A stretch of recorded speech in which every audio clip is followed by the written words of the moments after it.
getting past this idea of a kind of a planning situation to a doing situation. What can happen is we get a bit stuck in this sort of design phase and this whole, well, we planned it, therefore they must have learned it or they must be doing it.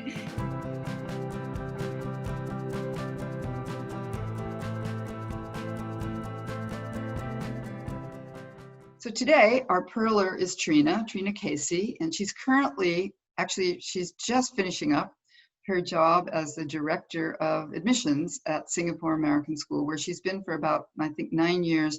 And previous to her year as Admissions Director, she has been the Executive Director of Professional Learning, also at Singapore American School. And we've had lots of opportunities to interact in her practical role as the Professional Learning Director.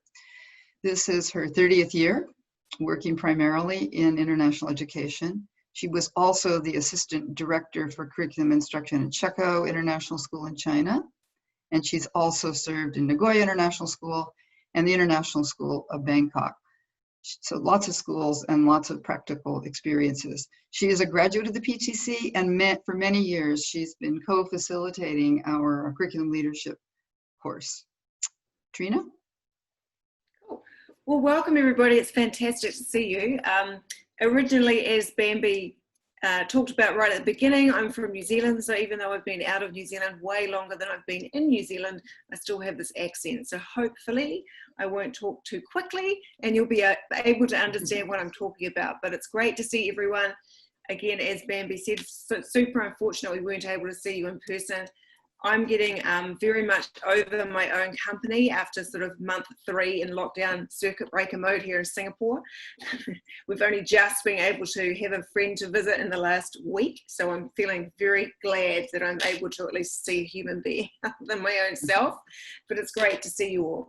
So what I think I'll do is just see if this share screen piece works, because I do have a little bit of a slide set to follow, and so let me just have a go at seeing if we can get that one working. Hopefully everyone can see that. Can you give me a thumbs up if you've got that in view? Terrific, fantastic. So essentially my pearl was kind of borrowing from the Nike in that getting past this idea of a kind of a planning situation to a doing situation. So it might kind of be a nice segue from the pearl that you had the other evening for those of you that were here as well, because I think part of what can happen is we get a bit stuck in this sort of design phase and this whole, well, we planned it, therefore they must have learned it or they must be doing it. And so part of this is, well, how do we know that? What does that look like? And how do we make sure that we're not planning and popping things into fancy binders that end up sitting on a shelf or on a fancy mapping system, but we're actually doing something with it. And when that accreditation team comes around and says, wow, I can see that you've got this going on, you don't have a whole lot of people going, oh, well, we did do that a few years ago, but it's not really what's happening in the classroom on the ground. So this is a little bit of a kind of a thought about that. And I'm going to go over a couple of sort of concepts reasonably quickly just to get to that message. But part of it too is I've been reading lately, and it's in one of it's a resource that's in the little package for you, but it's called Stop Playing Safe. And it's about rethinking risk, unlocking the power of courage, achieving outstanding success. And it's written by an ex-Singapore American School parent, actually, Margie Worrell, a few years back now. But one of the messaging pieces that came out of that for me in the first chapter was all about know your why. Know your purpose. What's your reason for being there? And so the purpose piece for schools is often translated into the mission. Okay, so that's where that sign came from. So that mission and vision, why do you exist? What's the school there for? What was it designed for? How is it different to other schools in the region? So that's definitely something that's going to flavor up what it is we say we do in our curriculum. And the other piece of that is know who you serve. Who are those kids? Who are your community? What are their expectations? What are they hoping for from your school? And so how then does that impact what your curriculum choices might be? Okay. Tried to get a variety of different kids there. So essentially, that informs your what. That helps you to decide which standards do we choose? What kinds of, if we're going to have a IB program, why are we going to do that? Is that because our community expects that, or we think that's a great idea? What kind of competencies might we be valuing? What sort of skills are we thinking about? So that really does inform the what. And I'm referring to kind of labels that we use in that curriculum leadership course to sort of frame the different parts of the curriculum. And so that part, we'll leap to the next slide. That's the easy part. You can plan it, you can think about who your learners are, you can think about why you exist, you can think about what that means for you in your curriculum, what content you're going to be having, how you might deliver it, what does that look like. All of that stuff is planning, is design, is creating the kind of roadmap for you as you think about implementing.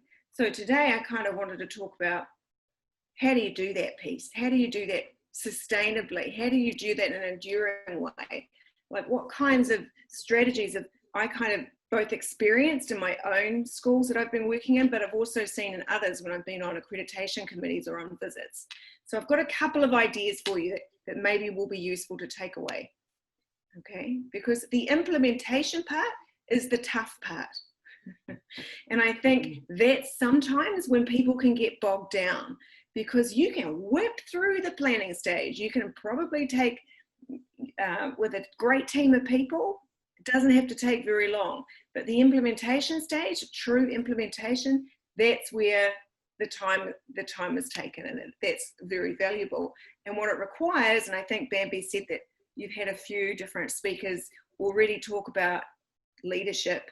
It requires courageous leadership. It requires leadership that really understands that it's going to take a while, that understands there's going to be obstacles on the way, that understands it's going to require deep investment on their part in their people in order for that to be really properly implemented. So I quite like these sort of three words, because I think they really do kind of describe what we mean by courageous leadership: embolden, engage, and inspire. All right, so a little story time. You're not supposed to be able to read that, by the way. Hopefully you just see some faces and you see some connectors. And so a few years ago now, I had the privilege of going to visit Adlai Stevenson High School, which is a very large high school in the northern suburbs of Chicago. You might have heard of it. It's got about nearly 5,000 students, pretty big for a high school. You might have heard of it because it was several years ago a school where Rick and Becky Dufour introduced professional learning communities, and as such has become kind of a famous school for people to visit to see how that looks. Well, I went there probably about 18 months ago now to kind of have a chat with the person at the time that was a professional learning director.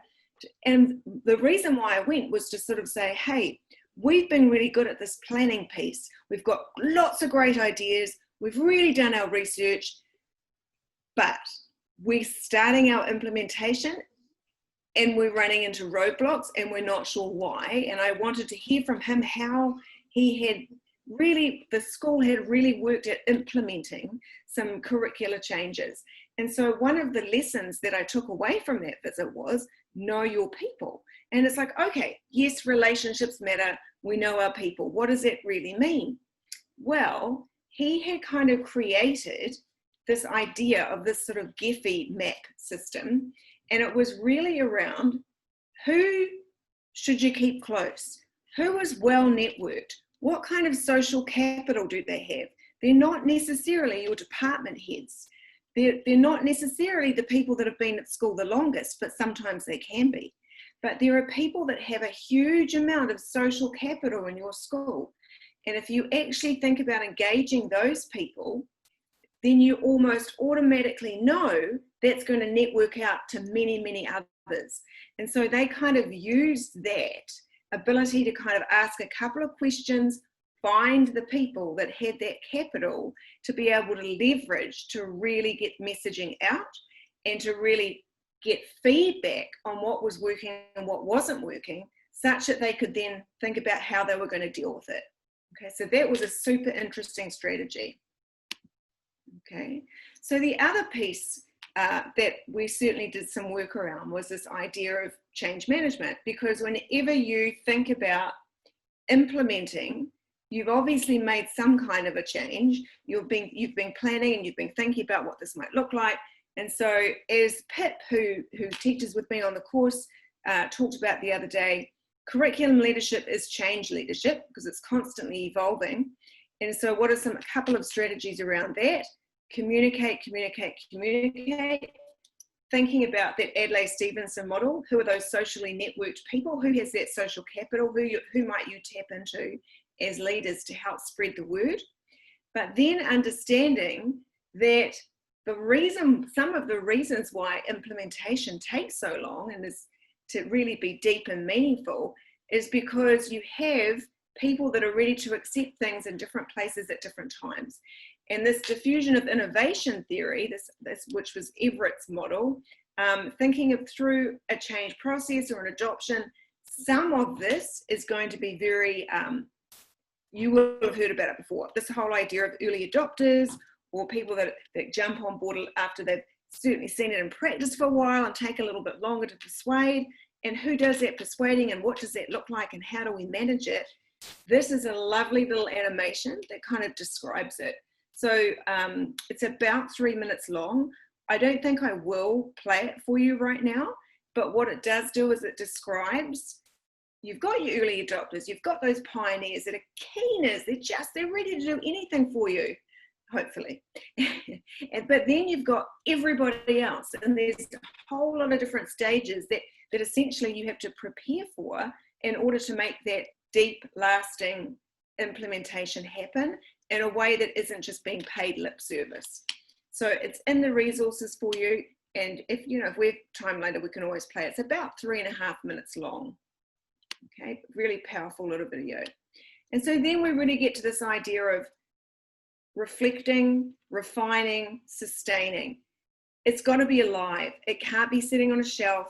It can't be sitting in a mapping system looking beautiful.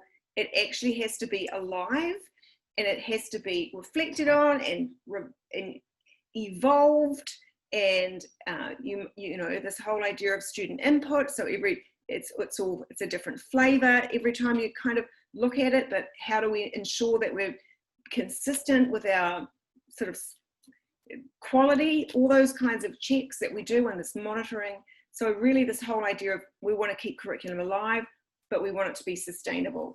So I think that might be it for the slide set. So I'm going to actually exit and come back and hopefully stop the screen sharing. That was a kind of very quick and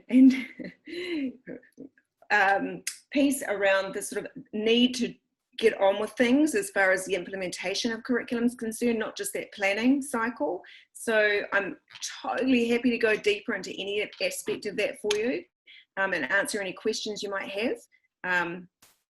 Yeah. Okay. Thank you, Treena. So that's great, a framing for us. We are getting some questions. So I'm going to give you one of those.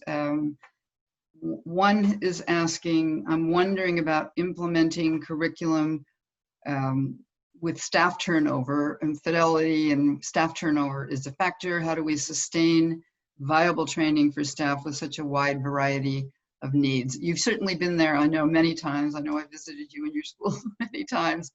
And the key players to get the curriculum decisions implemented, how do you do that when it's like a new set every year, and the built up social capital is third of it disappears every year? Yeah, I mean, there's no easy answers to any of that, but what I think I would say is an abiding commitment from the leadership of the school to sustaining it, and thinking about it every year a little differently, because every year it might require different approaches based on who's leaving, how many are leaving, what implications are there for that, what kind of training do we put in place because we've got key players leaving, that kind of stuff.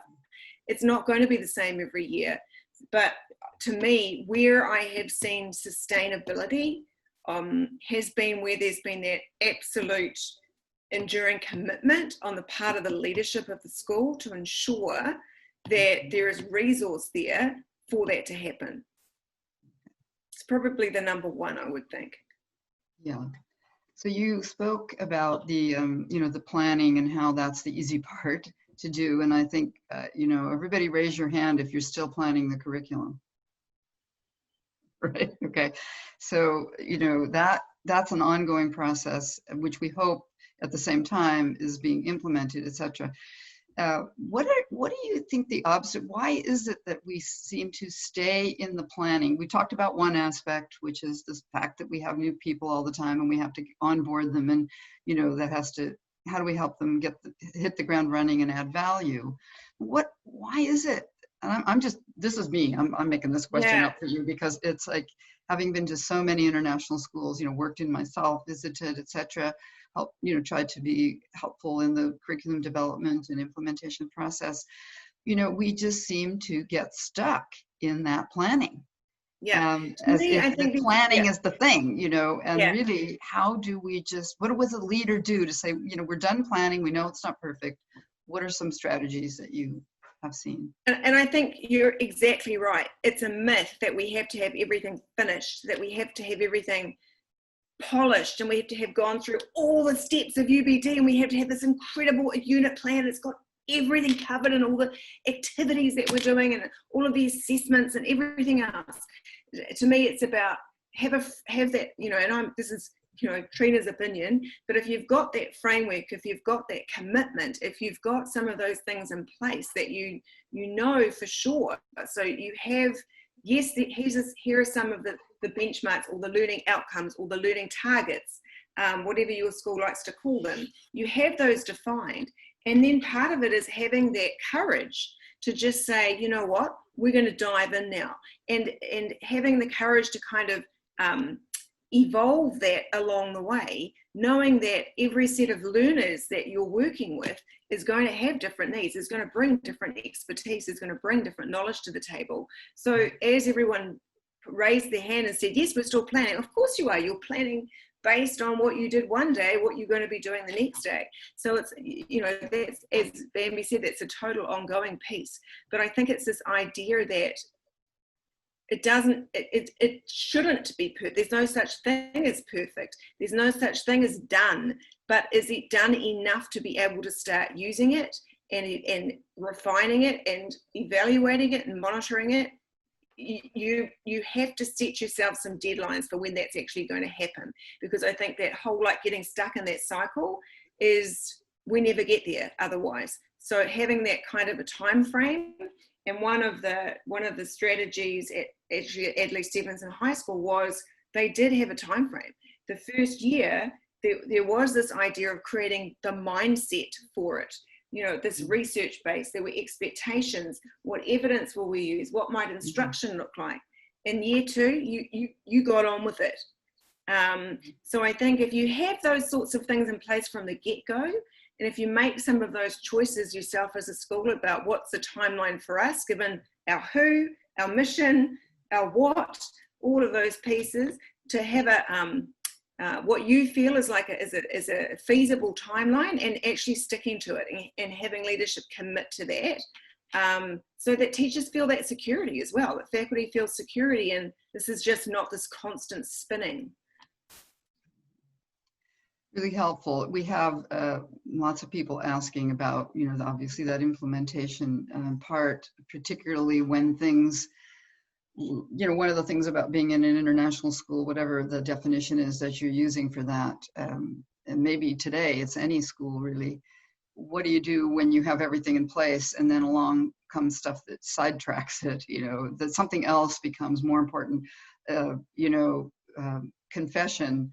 Just this morning, I was consulting with the school, and because of all the stuff that's going on around the world right now, the two major things, the virus and also the social unrest, all of that stuff, the curriculum seems like over here, it seems over here, and never the twain shall meet. And what do you do, when you get those obstacles? How do you plan for that? Is there an obstacle column? What to do when obstacles come and how the plan will divert What is your experience with that?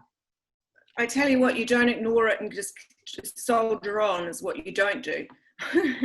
It's about saying, how do we use this as a learning experience? If we've got certain learning targets that we're supposed to do in a certain time frame, how might I modify what it is we're doing as far as those experiences I'm hoping kids are having?